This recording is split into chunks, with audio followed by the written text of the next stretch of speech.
शिव काय आहे? शिव कोण आहे?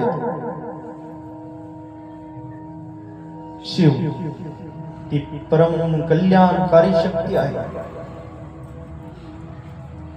त्याला प्रत्येक जीवाला त्या कल्याणकारी शक्तीची गरज आहे.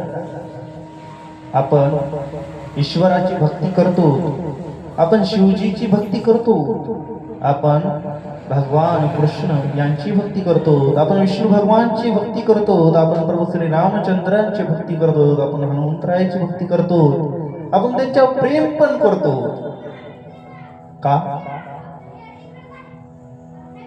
कारण मनुष्याला त्यांची गरज आहे.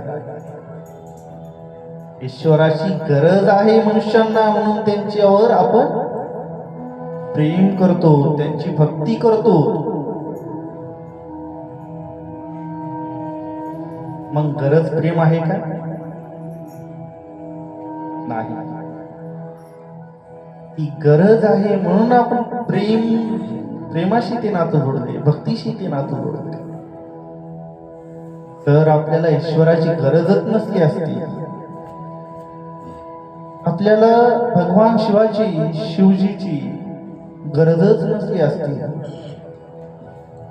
तर मला असं वाटतंय की एकही भक्त त्यांच्या मंदिरात गेला नसता, त्यांचे दर्शन केले नसते. तसं आई वडिलांची त्या लेकराला जवळ गरज असते का, तवर ते लेकरू त्यांच्यावर प्रेम करत असते. त्या आईवर, त्या वडिलांवर तवर ते लेकरू प्रेम करत असते. आणि त्या गरजेलाच आपण संसारिक लोक प्रेम म्हणतो.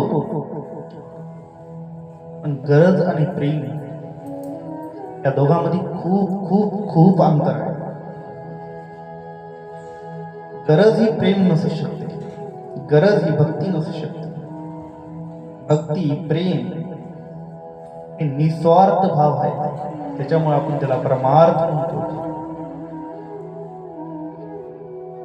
आणि ज्याला स्वार्थपूर्ण जे भाव आहे त्याला आपण गरज म्हणतो.